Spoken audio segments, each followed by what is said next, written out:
Hello everyone and welcome back for another science video. Food pyramids. By the end of this, y'all should know the difference between all three. Everyone should be good to go.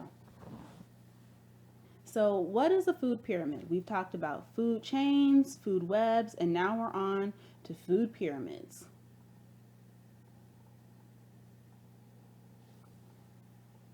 So a food pyramid shows the amount of energy that moves from each trophic level to the next. So it's a visual representation of how much energy each level receives. And we're going to look at that through pictures. Now, we talked about this a few days ago, but let's refresh your memory. So what exactly is a trophic level? A trophic level is going to be the different levels of either a food chain, a food web, a food pyramid. So that's it. It's just what each different level is called. Instead of just calling it a level, just normal, we say trophic level.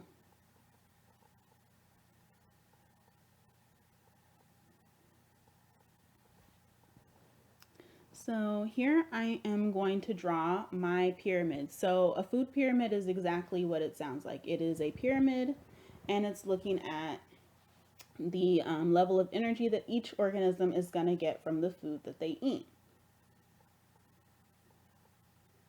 So each level gets more narrow as you go up, because as you go up, the energy gets to be less and less, and we're going to look at that. So at the bottom, you have your producers. Then you have your primary consumers.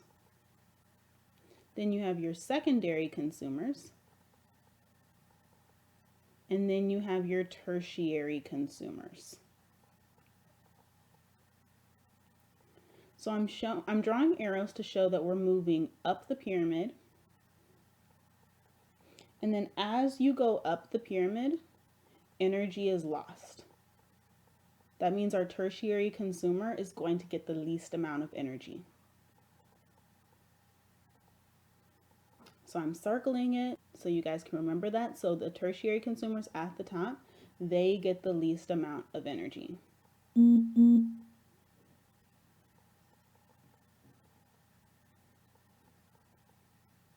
So let's look at this example, but with animals this time. So here I am drawing my pyramid again, and then I'm going to draw each level. So we have our bottom level, second, third, and then our peak of our pyramid at the top. So since the bottom of our pyramid are producers, I'm going to do this, make it an ocean example. So we're going to have our different types of sea plants, seaweed, all of that. Those are all producers. They're autotrophs. They make their own food.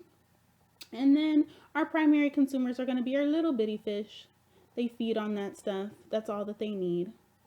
For our secondary consumers, we're going to have our bigger fish. Sometimes they eat the plants, but a lot of the times they'll eat the smaller fish, and that's how they live. And then at the top, guys, don't laugh at my drawings. This is a shark. You see it's pointy at the top. That means that it is a shark. And sharks are carnivores, which means that they only eat meat.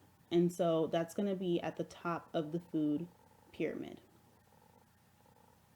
So which one of these things is going to get the least amount of energy?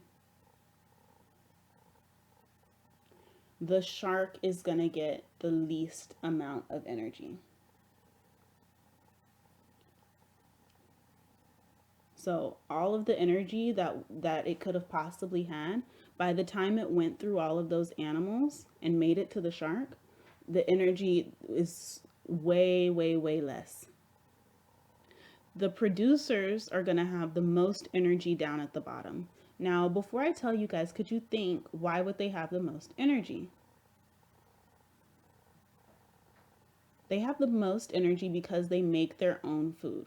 Think about it. If you're making your own food and you don't need to eat other organisms, you're going to have all of your original energy.